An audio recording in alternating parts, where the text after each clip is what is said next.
All right, good people of the internet, sorry for the delay right there. Joining me today is a professor of marketing at Concordia University, an author and a behavioral scientist, but most importantly, I believe officially right now, the most returning guest to the Rubin Report.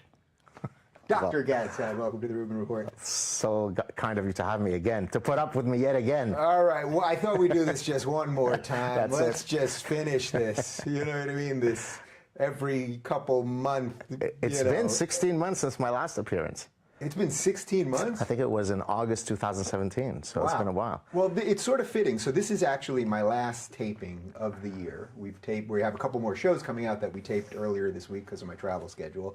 But I thought it's kind of fitting that you're my last show of 2018 because you were the first of the first. You did our first test show at Aura TV in August of 2015. That's right. So over 3 years ago, about 3.5 years ago. That feels like a freaking lifetime Look ago. at you now. You're like, are you the most famous person in the world now? Third most famous. Third, Lady Gaga. PewDiePie. PewDiePie and you. And me. There you go. But it does seem like a lifetime ago. And more than anything else, I want to cover a ton of new ground today. Let's do it. That's what I want to do. Got a lot of new ground right here. And I know you're working on all sorts of things. And you've got a new book coming and everything else. But first I thought, because you also are on Patreon, and this happens to be the topic that everyone's talking about at the moment, I want to just talk a little bit about censorship and platforming and deplatforming and the rest of it. Do you want to lay out quickly what happened to Sargon, or do you want me to do it? You go ahead and do it. So just very briefly, for people that don't know, Sargon of Akkad, who's a popular YouTuber, he was one of the first sort of from the classical liberal space when I was kind of waking up to what was going on with the left related to free speech and sort of the SJW hysteria. Everyone said, you got to talk to Sargon of Akkad. I didn't even know if it was a real person or who the hell this guy was. He was booted off Patreon a couple days ago with no recourse, with no warning, because 10 months ago in February, on another channel, that's right, not his own channel, that's right, very tiny YouTube channel with 4,000 subscribers, on an audio interview show with a non-English native speaker, which I only mentioned because the conversation was a little stilted because of the language, he said the N-word. And he said it not to be racially pejorative, but he said it because he was sort of using the language of the alt-right against themselves. Exactly. Patreon heard him say this, they don't think about or look into context, and they boot him. And this is actually a pretty big thing in our space. I usually don't like talking this much at the beginning of a show, and now I hand it to you. What do you make of what's going on with platforming, deplatforming? We are both on Patreon, etc. Well, I'll just say that, I mean, I was heavily hit, but my pie of the big Patreon, you know, my slice of the pie is very small. I had maybe 600 patrons, and I think I checked last maybe a day and a half ago, and I had lost more than 100 out of 600. No, so that's a lot. So that's a lot. It's not a lot of money that I'm making on the platform, but it still hurts. I really think that it stems from, and I think it might be one of the things that you had on the list for us to talk about. You know, oftentimes people pit these binaries against one another. You're either a thinking person or a emotive person. Mm-hmm. You're either, you know, it's either rational or emotional. This is one of the things that you're writing about. I'm writing about this in the book, right? Because I want to explain this very quick trigger of outrage that arises in many contexts, in universities, in companies, and when they deplatform people. So I think people use these fast and frugal heuristics.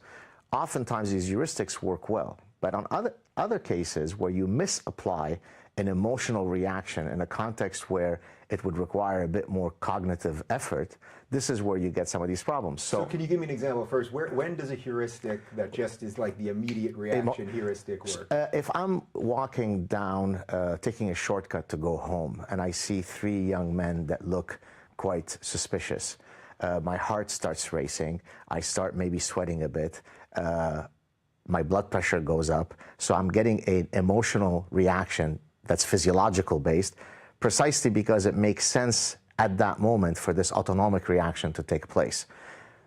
If I'm trying to solve a calculus problem, then calling all of my emotional system into action might not be the right thing. So the argument is that it's not that we are either rational or emotional being, it's that you should trigger, forgive the term, Yeah. You should activate the correct system at the appropriate time. And I think what happens with a lot of these social justice warrior types is that they're very much driven by the emotional system in the wrong context. And that's where you get the kinds of situations like with Sargon. Yeah. So to live life as a functioning human, you need a little push and pull on that, right? Right, exactly. You need the emotive stuff, and then you need the cognitive stuff. Why do you think this is happening at these platforms? Why do you think they are bowing? I mean, they're really just bowing to the mob every time. And the reason I'm so concerned about it is not only just because of how I feel about free speech, but we're watching, I mean, we're just in slow motion watching those lines. They're coming both ways, but mostly it's coming, let's say, from the SJW left, so I'll use this hand. It's moving really fast this way, where it's going to be that everybody is going to be on the outs. Because if a guy like Sargon, who as far as I can tell is just an old school liberal, and you know he's a bit of a provocateur. I've been on the show twice, yeah, and he never said anything that struck me as unreasonable. He seems like a very reasonable, fair guy. Yeah, and look, he's a bit of a troll. He's a bit of a provocateur. All of those things. But the point is that if a guy like Carl Benjamin, that's his real name, if he can't be on a platform, then half the people that we know, and maybe that includes us, can't be on these platforms. So what do you think is happening at the high levels of that? Of what's I mean, it's a combination of many things. I think one of the things is that I call it in my Canadian Senate in 2017 when I went to talk about the Bill C-16. Lovely bow tie. By the way. Thank you very much. Very nice. Thank you for remembering. I talked about the "I'm a victim, therefore I am" ethos. Right? It used to be I think, therefore I am. Now it's I'm a victim. So to stay true to a victimology ethos, you have to be outraged, you have to be indignant, you have to self-flagellate at the altar of progressivism. And people are cognitive misers. In other words, they're cognitively lazy. And now I've got this autonomic system where I can draw on my emotional indignation to navigate through the world. Well, for the social justice warrior types, it's easy to fall prey to the hyperactivation of the emotional system, right? As you said, it's not that we are this or that. And I think I emailed you yesterday, one of the concepts that I'm developing in my book is this idea of what I call epistemological dichotomania, seeing the world as sort of opposing binaries. We are rational and we are emotional. There are very clear evolutionary reasons why we've evolved the capacity to think, but also very clear evolutionary reasons why anger and envy and schadenfreude and compassion have also evolved. So we're both. Just trigger the right system at the right time. So do you think part of it is just that the speed of the internet, the fact that you can be on Twitter so quickly releasing this stuff, that you can learn more faster now, right? You can listen to podcasts in double speed, and that you can take in so much information and shoot out so much information that maybe is triggering, your word, some of the hyperactive emotional stuff. Yeah, I mean, as opposed to using a more rational, logical. Although you're not succumbing to that, right? So I don't know what's wrong with me. So it is really an interaction, perhaps, of the environment that you're describing, but it has to be the right personality who succumbs to that hyperactive emotional system. You're not succumbing to it. I'm not succumbing to it, and so I'd like for people to develop, I don't know if it's the right term or a good term, but mental hygiene, right? In the same way that we develop personal hygiene. I mean, stop for a minute, think about it. What's the context under which Sargon, uttered that particular word? And now that there is so much information that suggests that there was a context, why can't you reverse it? Why can't you set it correctly? Well, it's because it's very difficult for people to admit, mea culpa, I was wrong. And so then they anchor in their position and nothing's going to move them from it. It's very bad business. It's interesting because I do find there are times, especially lately, I've really been trying to, not that I was ever like over the top hostile to people on Twitter, but I used to go in and attack people more, or not attack people, but usually attack ideas. But now I do find a lot of times I write a draft and I kind of just take a breath and I'm like, you know what, maybe just let this go. Because I sense there's a growing feeling, and maybe it's only online, I hope it's only online, that people really want to burn everything down. Yeah. Do you sense that? I mean, as someone that studies behavior, you study behavior, that people who live in the West, I live in the United States, you live in Canada, we live in two of the freest countries in the history of the world. You can wake up, if you live in America or Canada, and basically do whatever you want. It doesn't mean you're going to be successful at it, but you can try at least. And yet there's this growing feeling that we got to just tear this whole thing down. Yeah, it's unbelievable. I mean, one of the the things that people tell me when they meet me in person is they say, well, you know, I've seen you brawl with people on Twitter, and yet in the rest of your interactions, you seem to be so lovely and jovial and friendly. Well, the reality is that Twitter brings out the worst in all of us, right? I analogize it. It's akin to two guys brawling in an alley, right? But oftentimes those who criticize you will commit what's called the fundamental attribution error. The fundamental attribution error, if I may just take 2 seconds, it's where you miss. Gad, you're here to teach me. Don't you know what you're doing thank here? you. You're very kind. You misattribute something dispositionally to the person when it should have been attributed to the situation, right? So when I am brawling, usually with a smile on my face, with someone on Twitter, it's the situation that's at hand that's causing me to be combative. That's not my disposition. When I tuck my children to bed and I kiss them, I don't troll them and call them castrato, right? Right. But somehow people attribute that to you dispositionally. You're a combative person. Then they meet you and they say, my God, you're so warm and smiley and so on. So I think there are all sorts of really interesting psychological processes that are causing us to behave in ways on Twitter that otherwise we wouldn't behave that way. It would be interesting. I don't know if you know anything about this specifically, but just because of the way you've studied behavior, to know that when other technologies came out over the course of human history, if they so quickly changed the way we behave with each other. So say when the printing press came out and now more people had information, did that immediately mean that people were yelling at each other more or something like that? I wonder if there is some I don't know about that, but what I could say, do you know what is the one industry that is always at the cutting edge of technology? Yes, my friend, it's porn. Very good. Look at you. I saw Boogie Nights. Exactly. The guy says, you know, we're not going to do this. It's unbelievable. You guys are moving to tape. I'm going to do this on film. And yeah. But so what's the purpose there? Well, it's just that they're always trying to find the new ways to deliver that consumatory experience to you, and therefore they're not just creating pornography, which is not very difficult to explain from an evolutionary perspective. They are really at the front of finding new technologies to deliver these systems to us, which speaks to another point that I was going to talk about. Oftentimes I get emails from people, why did you choose to apply, you know, all your, you know, biological knowledge, your psychological knowledge to marketing? And the answer to that for me is that marketing and consumer behavior is the perfect place to study human nature. Short of my breathing, the thing that I do most is consume. But I don't just consume Coca-Cola and Starbucks. I consume friendships, we consume ideas, we consume religious narratives.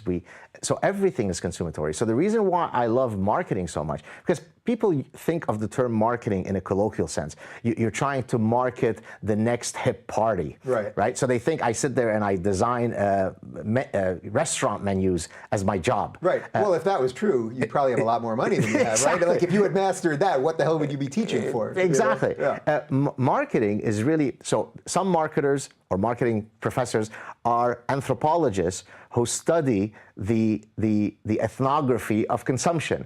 Others are psychologists who study the psychological bases of consumption. Others are applied mathematicians. So in the same way that a climatologist uses mathematical models to study climate systems, applied mathematicians study marketing systems. So people have to understand that there's a different term that's being used when you think about marketing as a colloquial term versus marketing as a scientific discipline. Marketing as a scientific discipline is simply the application of cognate disciplines to the study of the marketing realm. Okay, so if we want to bring this back then to the first question here about the platforming, as a behavioral scientist, perhaps we're not doing something right as consumers of these platforms. You know, we're really the product, but as the users of these platforms, is there a behavioral modification we should be doing to get these companies to behave differently towards us? I think as long as there are no direct consequences to their behaviors. I mean, really, when people boycott Patreon, I mean, yes, they're sending a message to Patreon, but the most immediate effect that is felt is by you and me, right? And so I did this live stream last night and I said, and this is completely true, that I've lost about 500 some odd patrons. We've lost about, I think it's around $5,000 a month already. Wow. But as I'm watching the number drop, I'm honestly, truly, Gad, I'm inspired in a way, because it's like, oh, people are standing up for themselves. So it's like, and a lot of them are finding me on my website now and doing it there. So it's not like I'm taking a complete financial hit. But people are messaging me and saying, I'm not going to take it anymore. And for that, I'm like, so it's weird. I'm like kind of inspired on one hand, and then my business Dave is like, oh shit. But and I have to agree with you, because one of the sort of the signature things that I sign off with oftentimes is I tell people, don't sit idly, you have a voice, get engaged. Yeah. And so it's difficult to then get upset at people for getting engaged simply because you take a financial hit, right? Right. So in the bigger picture, I agree with you. I understand their frustration, and I hope that Jack Conte is watching this. what do you make of the behavior of people that live in free societies that are afraid to actually be free? Because, you know, I just traveled the world all year with Jordan, and the amount of people that I met, especially in the Scandinavian countries, but all over the world, and including America, and we did probably 15 stops in Canada, people that live in free societies that actually are afraid to speak. It drives me absolutely crazy. I respect jihadists more than I respect people in free societies who refuse to speak. Because the jihadists, at least, are really committed. They wake up every morning and they have a goal. It's a goal that you and I might find it to be execrable, but they are committed. Those who sit quietly while, you know, the tsunami of lunacy is coming upon us, I have nothing but disdain for them. And it really is But what is that? Behaviorally, what is that? Is that just a function of our excess in the West? We've done it right, basically. We're basically free. We got PlayStation, we got Coca-Cola, we got Nike, and we've been lulled into nothingness. I think it's many things.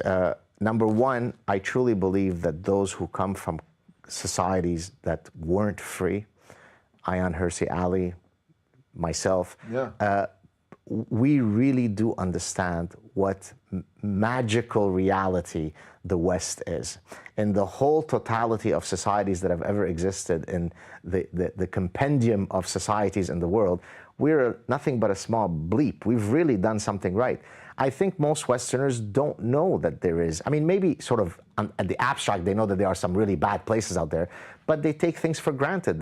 But Reagan had said, I'm going to paraphrase, I don't remember the exact quote, you know, every single generation you have to be standing, you know, at the gate defending freedoms, because in every generation there's going to be intrusions of some really nefarious characters trying to take away those freedoms. And so maybe in your book, maybe in mine, we have to find ways to come up with prescriptions to get the silent majority to speak. But do you know what the secret is to get them to speak? I don't know what the secret is, other than you've got to keep telling them that that's the answer. Like there is, because that's the question I probably get more at any Q&A that I do than anything else, is I want to get involved, but I don't know what to do.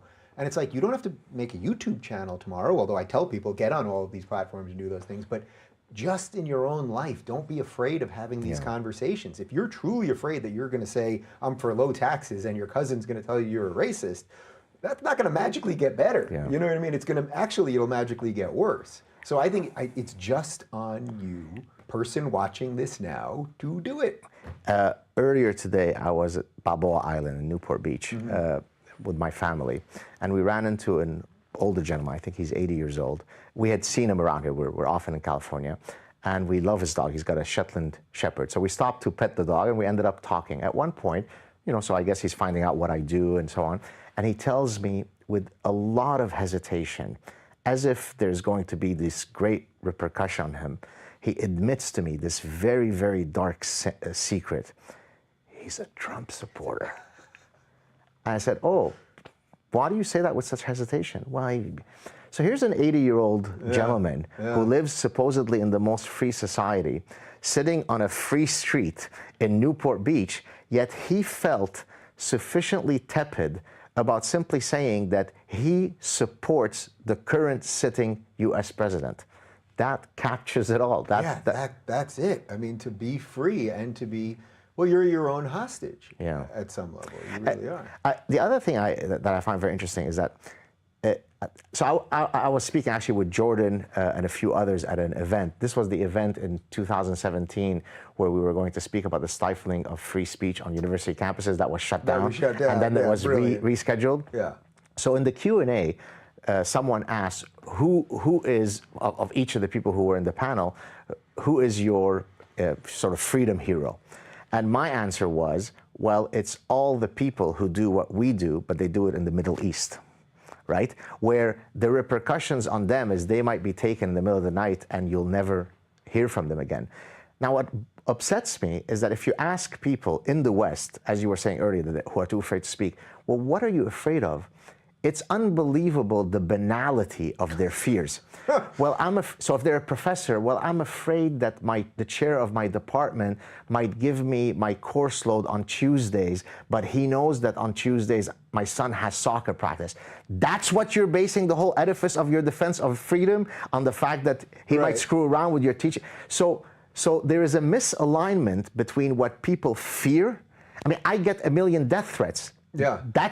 That's real, right? Yeah. I had last semester, by the way, not last semester, in fall 2017, I had to be escorted on my university with security. I had to file a police report with the Montreal police. I mean, that's a lot worse than you didn't give me the right schedule to teach on Tuesday because but that's the banality of their fears. They're unfounded. Just speak up. Yeah.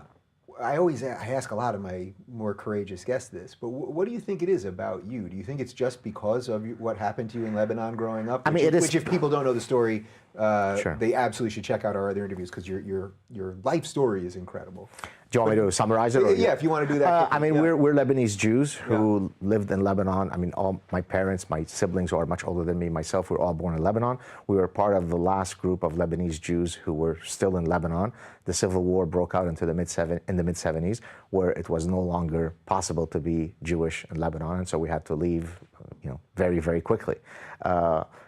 So my personal history, of course, is part of the reasons why I do what I do, but I really think it's the unique random combination of genes that makes who Gad Saad is, which is I'm genuinely, and I say this without any hyperbole, I'm genuinely offended by BS. Yeah. So sometimes my wife will see me, I have my head in my hand, and I'm oh my God, what did somebody write? And it'll be something that I just read.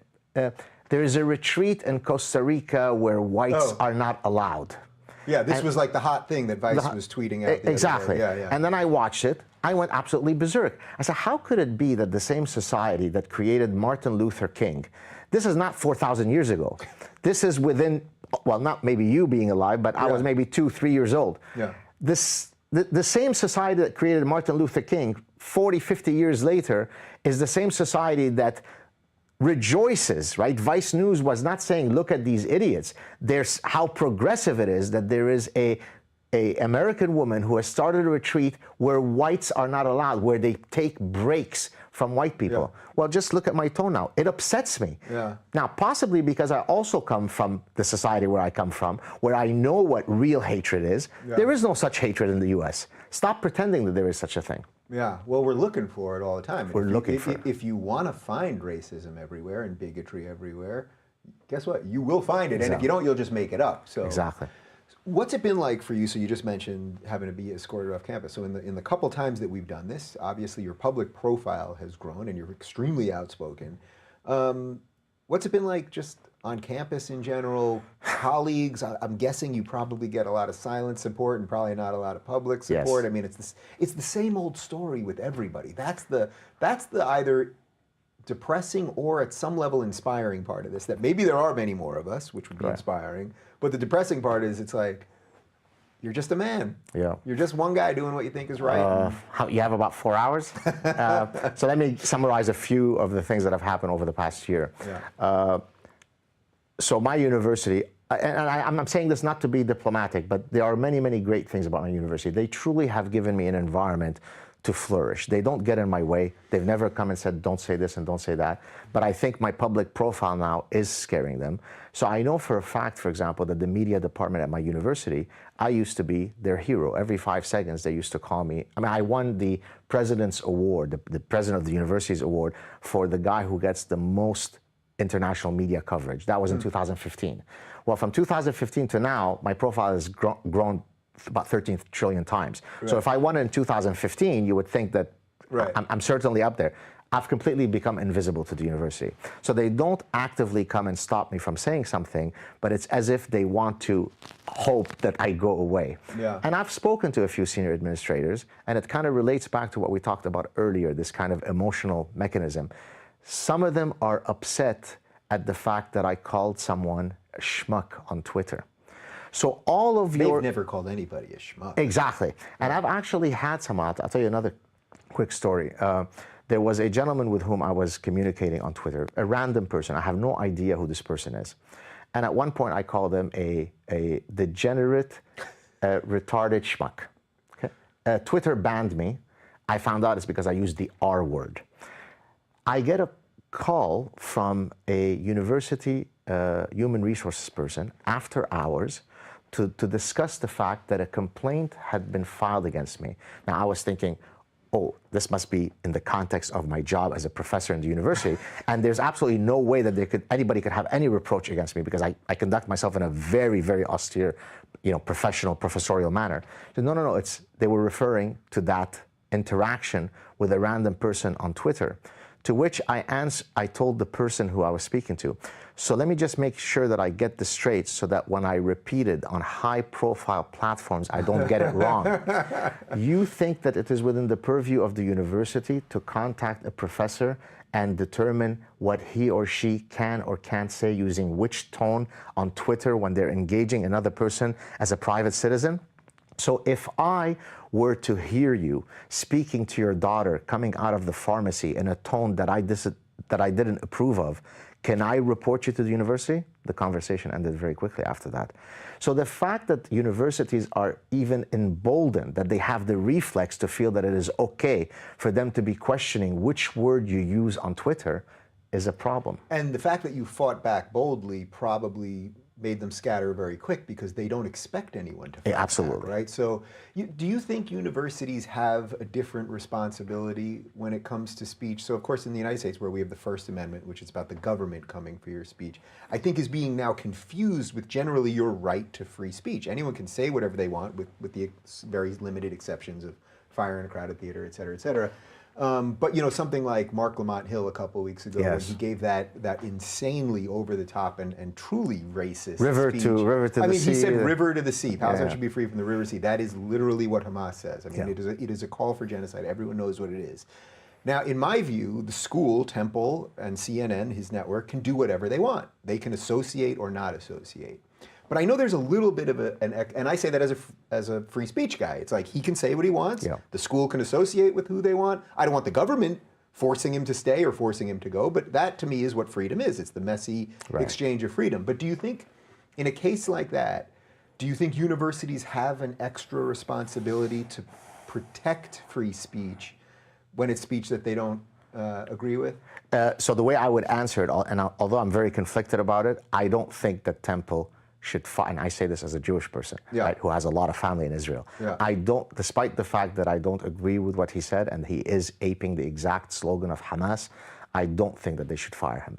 I think the only thing that should make you, a fireable offense is that within your role as a professor in the university, if you do things that violate the dictums of your job as a professor. Yeah. Short of that, I'm a free speech absolutist. See, that's the irony of where we're at with the platforms, too, because you could also argue, well, wait a minute, Sargon did something off-platform, and he's getting banned. You know, they said it's only if you do it on platform. Now he did something off-platform. So that's why all of these things are so confusing and intertwined. Can I share one other story of, not mine, although I want to maybe mention one other example. I'll mention my story first, and then I'll mention another guy.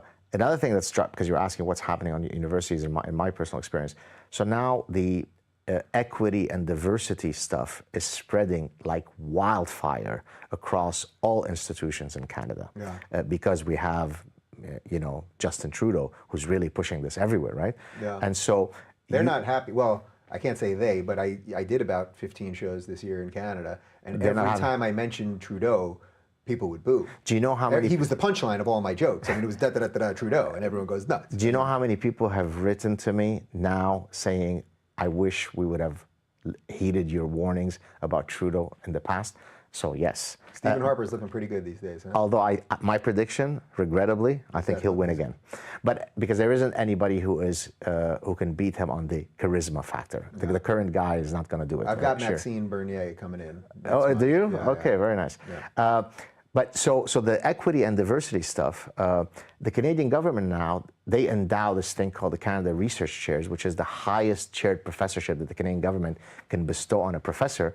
Now, equity and diversity is a central metric that is looked at. So in the context where meritocracy should be the defining ethos of everything, right? I mean, when you run the 100 meters dash, there is no equity and diversity. Who crosses the line the furthest, right? Right. The size of my CV and how many people consume the material in that CV are the metrics. No, it's equity, diversity. So I've been a chaired professor. I held a university-wide chair for 10 years. And again, I got this chair in 2008, where my dossier would have been much, much less than what it is today. Sure. I now applied for the next chair. I lost it. The person to whom I lost it, let me just do it. This is her CV. This is my CV. I don't ovulate. So in this case, perhaps it had something to do with the fact that she's a woman. So you're, even though you're a refugee and an immigrant, and technically, look at the although brown. you look just nice in bronze, you are brown. I mean, Yes. you are brown, you're from the Middle East. I mean, right. but all of those things get That it- thrown out the window That's because right. you don't play that card, Exactly. basically. Exactly. When it comes to those particular identity politics calculus, the one that matters right now is that one. I mean, or if you were indigenous or something like that. But Yeah.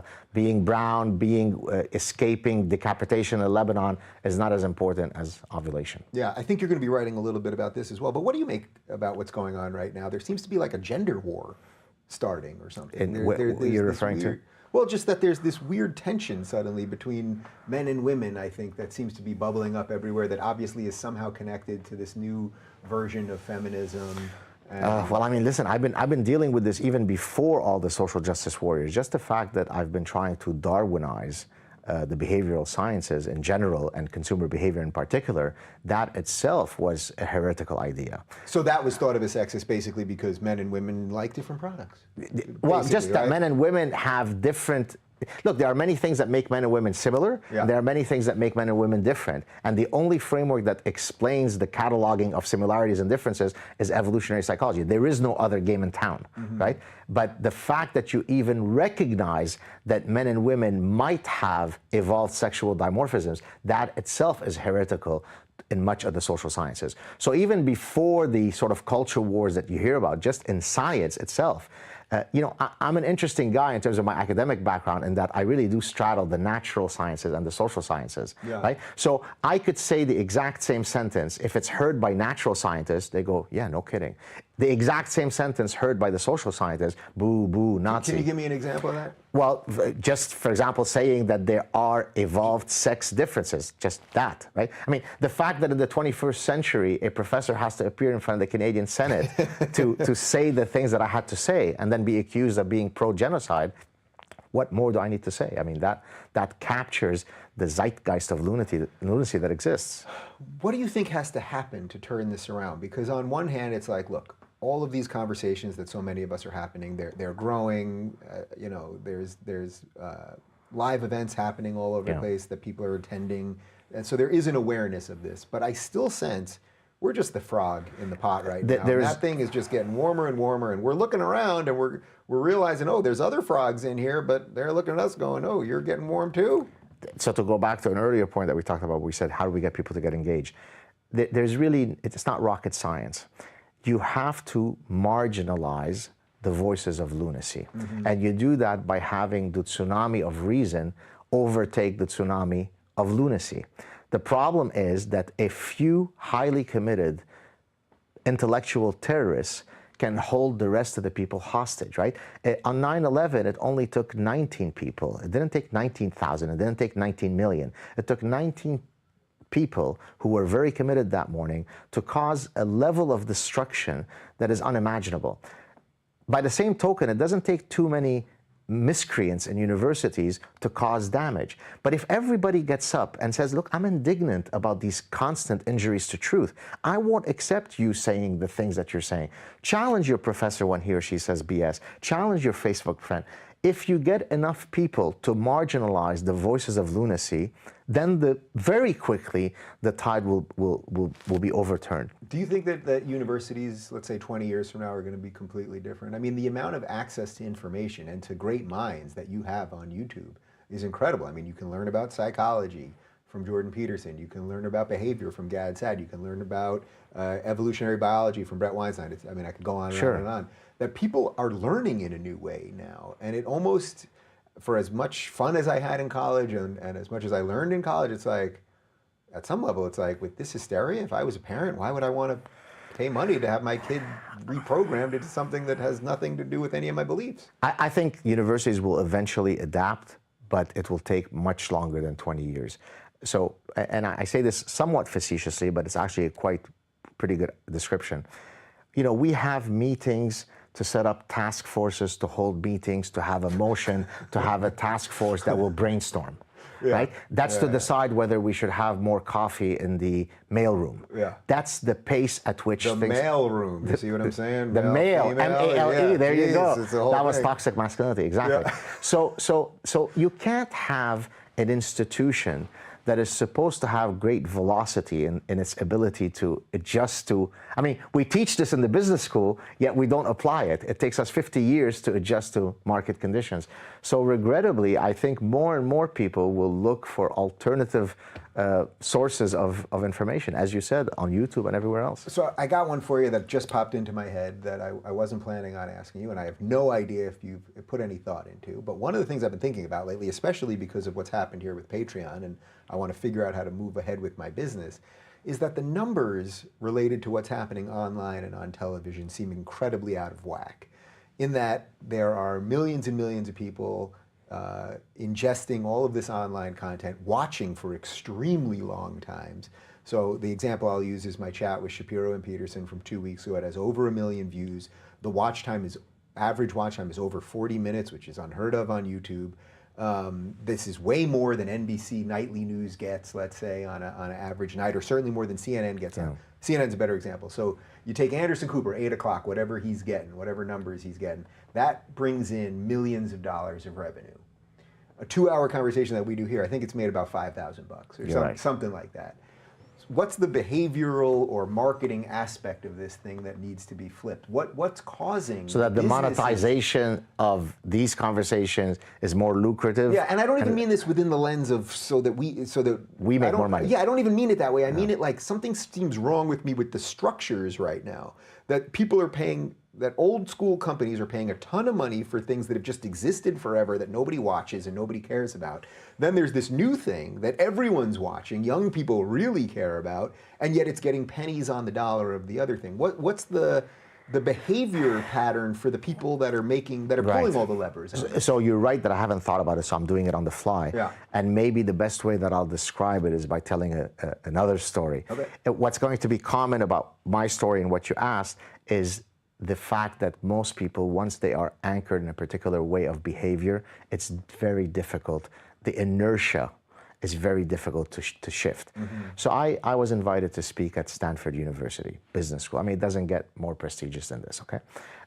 The gentleman who took me out to dinner the night before my talk at Stanford Business School is a pretty well-known consumer psychologist who's now one of the editors of one of the major journals, so he's a serious academic. And at one point, he says, you know, I didn't know you were such a celebrity and you appear on Joe Rogan and all this. I said, yeah, I try to do it all. He said, and so he says, yeah, well, you know, at Stanford, we don't really promote, this kind of stuff. I said, what do you mean? And he picked sort of the wrong guy to act this way. Right. He goes, well, you know, we don't do research so that we can have sexy findings that we can repeat on Joe Rogan, that we can, discuss on Joe Rogan.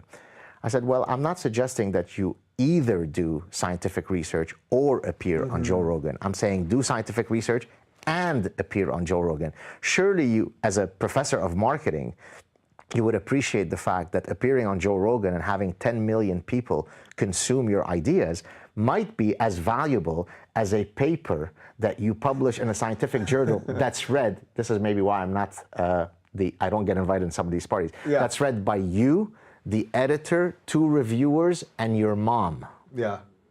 That didn't sit too well with him. How did the rest of the dinner go? I mean, it was a bit frosty, but he didn't pay for the steak. Did he? no, he did pay. Yeah. He was hospitable in that sense. But that speaks to the point that which is even a place like Stanford Business School, which is supposed to have the brightest minds possible, is resistant to change. I mean, Joe. You'd think that it would understand as a business school that having your ideas heard on a platform that is 10 million people. Rogan is it's insane how huge he is. That might have something to do with, that might be good for business, perhaps selling a book or sharing an idea. Or Exactly. But I think so now, not to get too psychoanalytical, but I will. Look, it's an ego defensive strategy, right? So I'm speaking as him now. Yeah. I have mastered the set of skills that I need to succeed in publishing papers in peer-reviewed journals. I don't think I could appear in front of Joe Rogan and 10 million people. Therefore, I will denigrate those who do it. So it's a classic ego defensive strategy. Whereas the truly intellectually secure person would say, no, I am going to find all of the possible mediums where I can share my ideas. Academics are in the business of creating mimetic knowledge and spreading it, right? So I create the knowledge in my scientific research, but if Dave Rubin asked me to come on a show, I would be a lunatic to turn it down. Why would I turn it down? I want to promote my ideas. Is that the fun part of what's going on right now? That everything is kind of upside down. So while it does seem scary, it's also like, oh, if you have your head on right and you're willing to suck up your ego a little bit and maybe do some things that maybe you wouldn't have done 10 years ago, it's like, wow, there's a ton of opportunity out It's unbelievably fun. I wake up every day like a kid in a candy store. I'm excited by all of the endless possibilities that await me. And I love everything. I love doing very, very hardcore scientific research. I love appearing on Rubin or Rogan. I love speaking in front of students in class. Anything that allows me to spread ideas, I'm going to sign up for. And I only wish I could convince a lot of my academic colleagues who remain quite highfalutin in their ivory towers to join. And I think they will eventually. Yeah, well, that's actually a perfect segue. Can you mention a couple of the other academics that you've had on your YouTube channel lately that are in some hot water because they dare speak the truth? Yes, thank you. I'm going to be plugging them now. Maybe people will listen. So I don't know if you know, well, you do know that I'm quite satirical and quite sarcastic. So and one of the... Your video hiding under the... That's it! Oh, is that the one you're going to talk about? All right, so go ahead. So now I have a series where I hide under the table because I'm so afraid. Yeah. So the last installment of that series was because I was very, very afraid because a white supremacist, in quotes, Rachel Fulton Brown, who is a professor of medieval history at University of Chicago, was coming on my show. And, you know, as a brown Middle Eastern person, I was very afraid of her white supremacy. Yeah. Now, what is it that caused her to receive the appellation of white supremacy? It's that she wrote a very, very short blog post where she said, you know, 3 hails to white men. A lot of the freedoms that we have in the West, a lot of the feminist virtues have been pushed and supported and defended by white men. So maybe they deserve some credit. My God, what a Nazi. I mean, it's almost, she's almost indistinguishable from Himmler himself. So that's one case. Yeah. How many people came to her defense? Very few. Yeah. Okay. The second one is a gentleman who I just had last week on. His name is Alessandro Strumia. He is an Italian physicist at the University of Pisa who is also associated with the research center called CERN, CERN, which is an acronym in Geneva. This is where they're doing the colliding, exactly. So he's a very colliding thing. That was the extent of my scientific knowledge on how they're going to blow up the universe. They're going to blow up the universe, exactly. And so he was invited to speak at a gender in theoretical physics or some identity politics, you know, event. You know, basically to support the narrative that women are deeply discriminated against in physics. And so rather than buy into the narrative, what he decided to do is actually present bibliometric data. Do you know what that is? Help me out here. Bibliometric data is, if you like, it's the scientific study of science. For example, if you want to study which field cites which other field, you could look at citation patterns. So it's like building networks, but a scientific network. So it's you're quantifying, you're taking a snapshot of science itself. It's the science of science. It's the science of science, and it's called bibliometrics. Probably the most famous journal within that genre is called Scientometrics, and I've published a few papers in that journal. So what he did is he did a bibliometric analysis. So let me give you an example of that so that we can give you a concrete thing. So if you have men and women applying for a particular job in physics, what is the average number of citations? So citations, for your viewers who don't know, if, for example, I've published 50 scientific papers and you've published 50 scientific papers, your 50 papers might have been cited 10,000 times. My 50 papers might have been cited 2,000 times. Even though we've both published the same amount, your papers have been cited a lot more than mine. You're more influential in that sense. Right. So it's one measure of scientific prominence. And so what he did is he looked at, for specific jobs, what is the average number of citations that women candidates who got the job had versus men, and he found that men had a lot more citations, right? Well, that's just data, right? Now, because he presented data that seemed to contradict the narrative, and he did one other thing that some would argue is a faux pas. I'm not sure how much of a faux pas it is. He actually compared his citation record to 2 other women and named them, but that data is publicly available. You can, right? That people thought of it as gauche, but originally when so that might have been gauche or in poor taste, but that doesn't deny the science. So, exactly. Okay. So these complete idiots, Particles for Justice. What an obnoxious name, Particles for Justice. Wait, that's actually the name? That's actually the name. So, which is a constellation of castrated scientists, about 1,600 of them. So if I didn't have enough enemies, now I have 1,600 new enemies. Give me 5 more minutes. We'll see how we let's start it, exactly. They came up with a letter, an open letter, you know, saying how bad he is. We do not support any physicist who dehumanizes someone based on their religion, their ethnicity, their gender orientation, their race. He did no such thing. He didn't mention race. He didn't mention gender orientation. He didn't mention ethnicity or religion. But somehow he's now a Nazi on all fronts simply because he shared bibliometric data. Well, nobody would touch this guy. Guess who would touch him? This guy. And for better or worse, I've become the central repository of every academic, every student, every administrator, every staff who is aggrieved will end up writing to me. And frankly, it's, on the one hand, it's very exciting because you feel like you're helping. On the other hand, it takes a tremendous emotional toll on you because you have to go about your business being a professor, writing your grants and writing your papers and supervising your doctoral students. But every day you're overcome by 10 stories, each of which upsets you, but you can't address each one. So it takes a burden on you. Well, not that you want to be more overwhelmed than you are, but I could probably send you easily probably 400 or 500 stories exactly like this. People who want to come on my show, and obviously I've had some of these people as they've sort of bubbled up. You know, I've had more of the high profile ones, like a James Damore, let's say, or what happened to Brett Weinstein, but Lindsay Shepard from Canada, you know, we helped put her on the map, I think. But the amount, I get these stories from everybody. I'm getting them from elementary school teachers, I'm getting them from, obviously, from professors, but I'm getting them from people that have nothing to do with academia. I'm getting them from, you know, people that are in engineering and all sorts of other things. So it's just endless. But what do you think these, what were they, equality and equity and diversity? Particles for Justice. Yeah, Particles for Justice. So let's try to steel man their argument. Yeah. What do you think they actually want?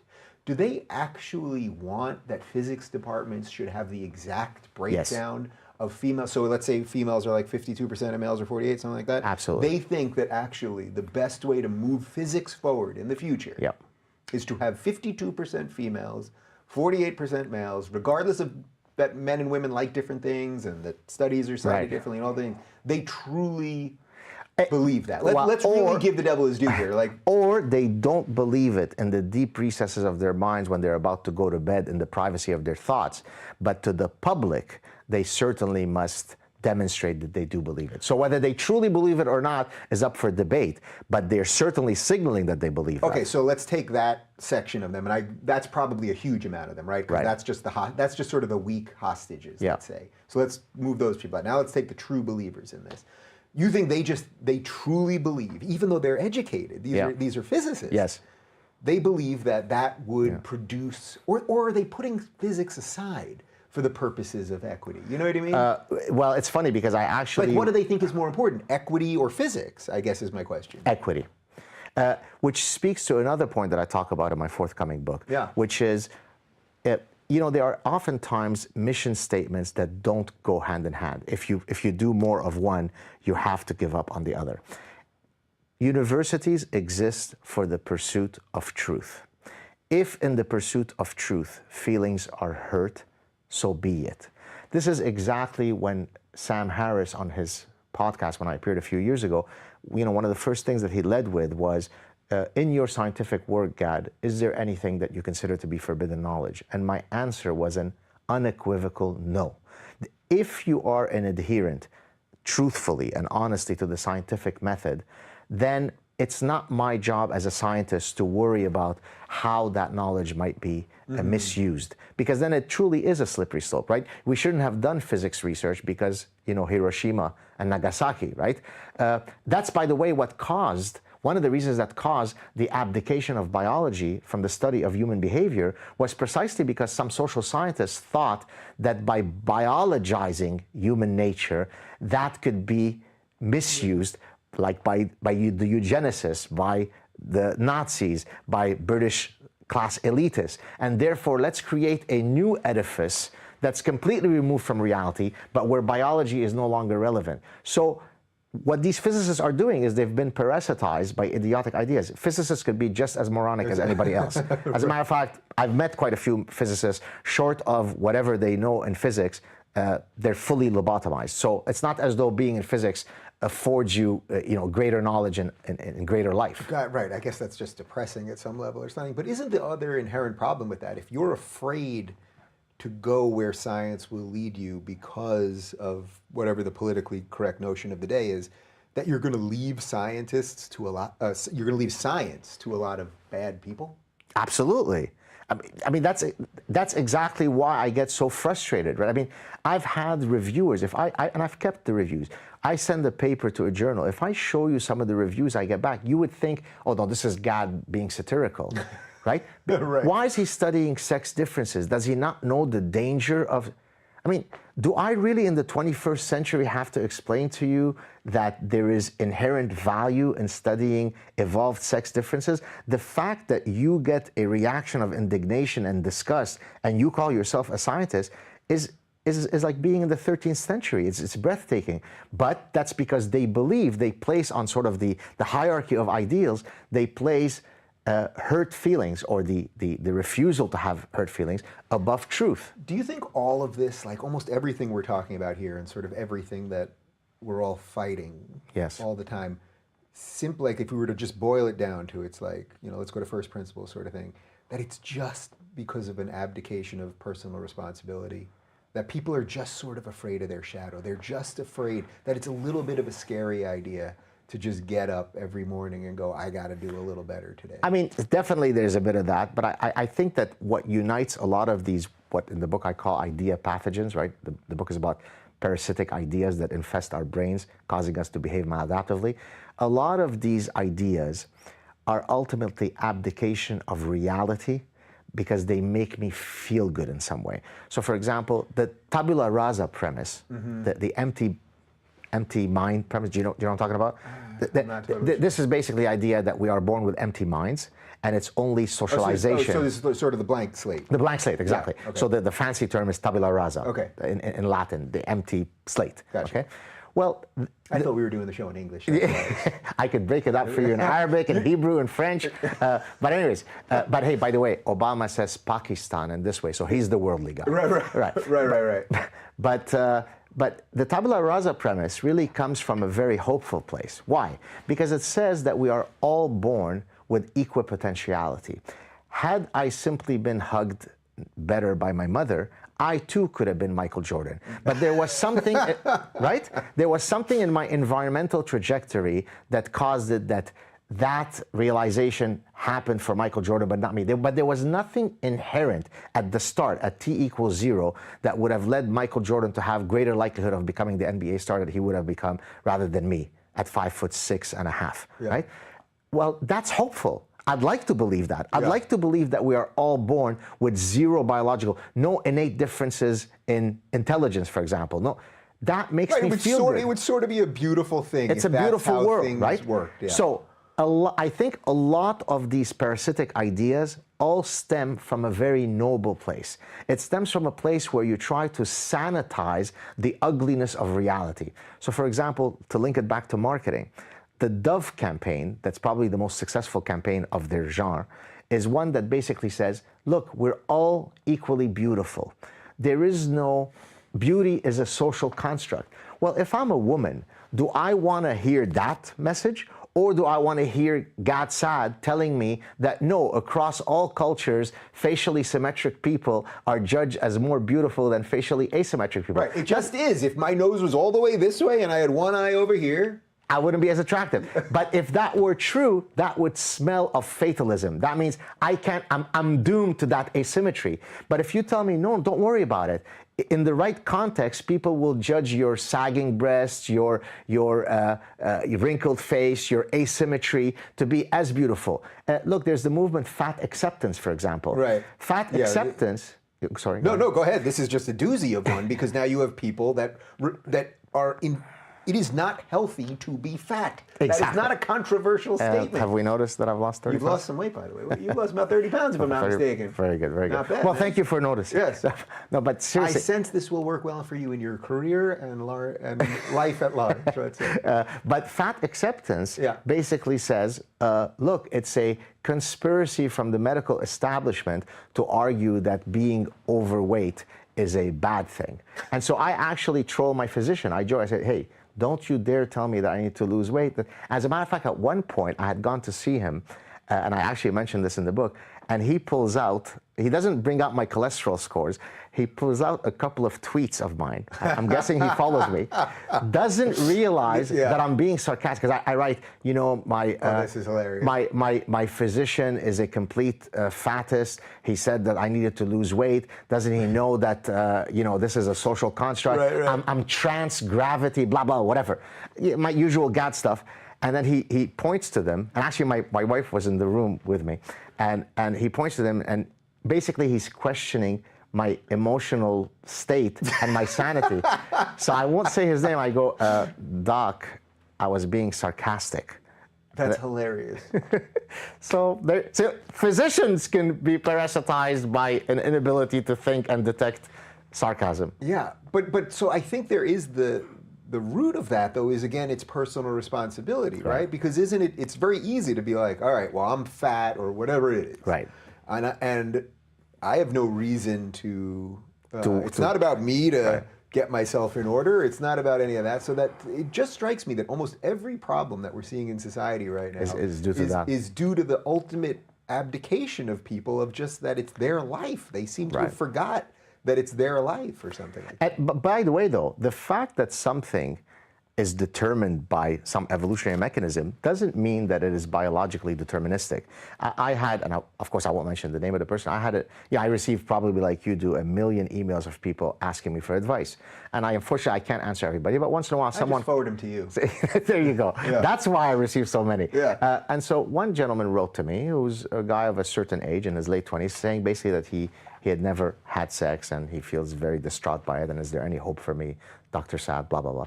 And you know, I didn't know exactly what to answer, but I said, look, the reality is that many of the attributes that women look for in men are actually attributes that we could improve on. So for example, your economic status, your social status, your educational level, your confidence level, those are not deterministic. What is determined is the fact that women are attracted to those traits. But you could score here on them now, and through hard work, through personal responsibility, you could move here. Now, my facial symmetry, I can't change. And so in that sense, if I'm a bit... This is Los Angeles. This is Los Angeles. Maybe we can. Anything Plastic surgery, true. Yeah. So yeah, you're right. But there are many attributes, even though we know the evolutionary roots of those attributes, it doesn't mean that we are doomed. It simply actually informs us about those things that if we take personal responsibility, we could improve on. I wanted to talk to you about, I asked you right before because I didn't want to screw it up, the indigenization. Indigenization. Indigenization. At the universities. At the universities. Right. Every now and again, I get one word that I can't quite knock out. So one of the things that's happening in Canada, as you know, there's been a lot of historical friction between the Canadian government and the native people, the indigenous people. Yeah. And so now we've gone on hyperdrive where everything is getting indigenized. So for example, when you start any ceremony at the university, you have to self-flagellate. I'm evil. We are standing on stolen land and so on, which that itself I find quite grotesque because not to imply that there haven't been historical grievances that should be addressed, that and so on, but here are students who have nothing to do with those historical grievances. This is their moment to shine. This is their moment to be celebrated. We start off by saying, you're bad, you're on stolen land, admit that, right? So that's one example. But that's okay, symbolic, fine. But it's not just symbolic, right? Because doesn't that just leak into everything else? You're right. Start them off that Fair way? enough. You're absolutely right. And now, so here's what bothers me more. As someone who is a dogged defender of truth, we now have what's called indigenous way of knowing. Okay. So here's where it's appropriate to talk about indigenous knowledge versus inappropriate. Indigenous people have lived in certain environments that makes them more privy to the local knowledge of the flora, of the fauna, right? It's content-specific knowledge. If you've lived in a particular region for 10,000 years, you might have some statistical regularities that you've noticed as part of your cultural transmission that the guy who's sitting at Harvard may not have been exposed to. You have a lot of transmitted data. Yeah, you accept this as true. I accept this as true, Yeah. and we should turn to the indigenous folks for their locally specified knowledge. On the other hand, if you say, no, but I could look at the shadow of my ancestor, whatever, some booga booga stuff, because that's an alternate way of also knowing. It's not just the white man, sexist, racist, colonial science that we should abide by. No, there is no extremely good-looking Lebanese Jew way of knowing. There is no indigenous way of knowing. Yeah. There is just the scientific method. So once you try to argue that there are multiple ways of knowing epistemologically, you're entering into BS land, and I won't put up with it.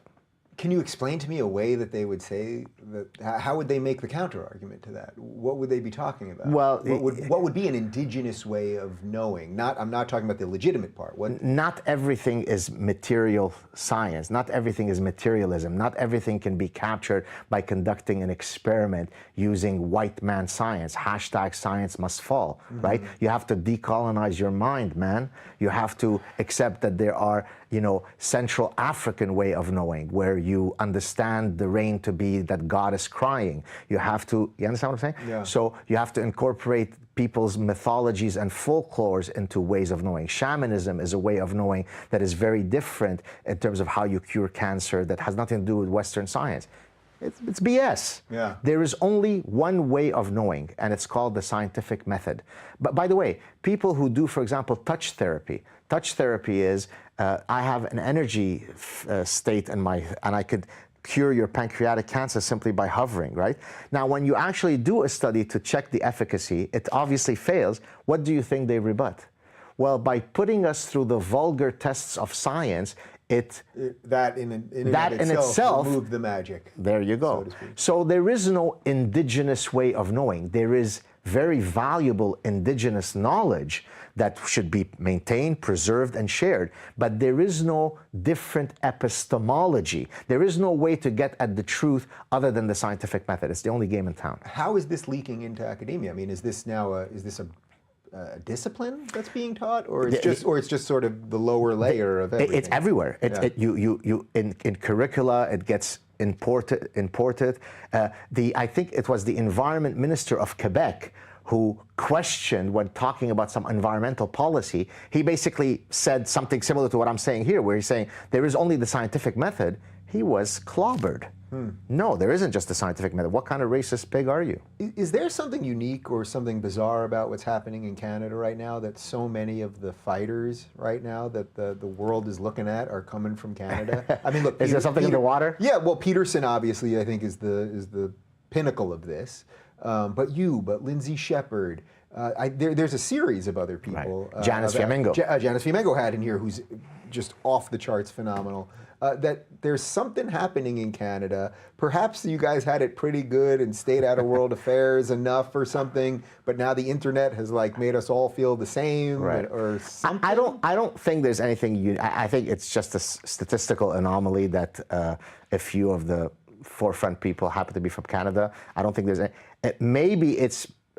This is completely, I'm not sure, Yeah. but maybe the fact that we are actually getting parasitized by some of these idiotic ideas so much more quickly. So I think, so maybe that's it, because I think there's some connection to Trudeau, who's so slick and says all the right things, but everyone knows he's not doing the right things. And, you know, when we were in Western Canada, there was a lot of people, almost all the questions when we do these Q&As were about what's going on with the oil pipeline and all that, and taxes and all these things. But he looks good, and he wears nice socks, and he can dance. That's right. And so people just think it's good. So maybe it's something like that. Like, Canadians, I think, generally are a little more, it's odd, correct me if I'm wrong on this. My gut feeling about Canadians is you guys are a little more inherently live and let live, say, libertarian, except you have a government that gives you your dues and a whole bunch of other things. So there's a weird dichotomy there? I don't know. I mean, maybe, although I can tell you that in Quebec, we're one of the last functioning, deeply communist places in the world.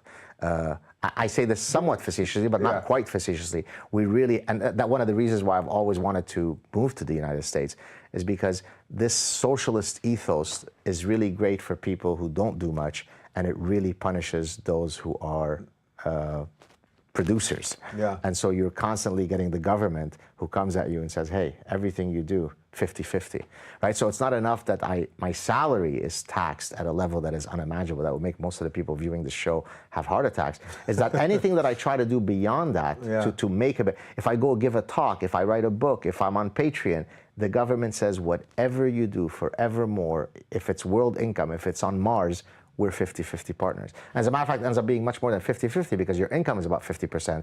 But then the 50% that's left to you, they tax you 15% on what you spend. So the amount that I'm left with, I mean, so how could it be that someone who, it's not that I'm very rich, it's not that I make it, but if you look at sort of that, I probably am in the top 5%. I'm left with very little at the end of the year because, you know, we are a gentle, sweet society where you have free healthcare. Well, it's free healthcare other than the fact that I pay 50% of my income for it. So if you exclude the 50% that I pay for it, it's free. So for example, for some reason that upsets people. When you tell them that something that's free is actually paid for, that really upsets people. Yeah, because they live in that utopia where the blank slate premise is the theory de rigueur. Yeah. They're idiots. You got one more good one for me before we sign off? I mean, we could do this forever and ever. I know. Unfortunately, I got some more stuff I got to do today. Anything else that I can tell you? Well, my book will be out next year. I am supposed to deliver it in October. I'm feverishly working on it. There was a bit of a snag last year where I wasn't able to work on it as much. Now I'm back full throttle. I have about half the book written in somewhat disorganized fashion. Our books are going to come out at about the same time. I know, that's bad news for you because, of course, I'm going to overshadow you. I was about to say that we could tour together. Yeah. Nope, you see, nope. You're diplomatic, I'm Middle Eastern. I have to learn from you. Yeah, see, I try to impart a little wisdom at the end of the show. Thank you, sir. It's been a pleasure as always, my friend. Thank you, likewise. Okay, so Patreon, obviously, but where else can people support you? So this is the thing that everyone's talking about. So I just signed up on Subscribe Star. Yeah. Also, they could follow me. I have a YouTube channel, The Sad Truth. Yeah. At Gad Saad is my Twitter handle. I've got a public I had to pimp you out. I was just going, how can they support you? Support me. Support PayPal, Subscribe Star, and Patreon. Yeah, I normally don't end the show with the pimping out of that nature, but I just think people are trying to figure it out now. They want to support good ideas in strange times. And I should say, every day that I see your success, you know, there's an old expression that says, whenever I see my friend succeed, something in me dies, which is the ugly emotion of envy. Yeah. I feel the opposite for you, and I truly mean that. As I see you flourish, I say, I knew this guy when he was a fetus, and I love that you are this big Herculean guy now. Good for you, buddy. Congratulations. Well, I love that you're doing it right alongside me. So thank you, So buddy. there you go. All right, we'll say more nice things to each other off camera. So just very quickly, I'm trying to figure out what to do with the Patreon situation. If you are not happy with what they're doing there, and I'm still trying to get more information on everything, You can go to daverubin.com/donate if you'd like to do that. And all right, this is my last taping in the studio for 2018. It was a completely bananas year. I did about 100 stops on the road, got back into stand-up. I think we did some good stuff here. We do have shows coming out on Monday. I think we have Imam Tawhidi, and then which we taped just a couple days ago. It's really wild. Great interview. And then we've got Rabbi David Wolpe and Bishop Aaron. I think that's on Wednesday, if I'm not mistaken. We've got a clip show at the end of the year and a couple other things. Thank you for watching, and good night.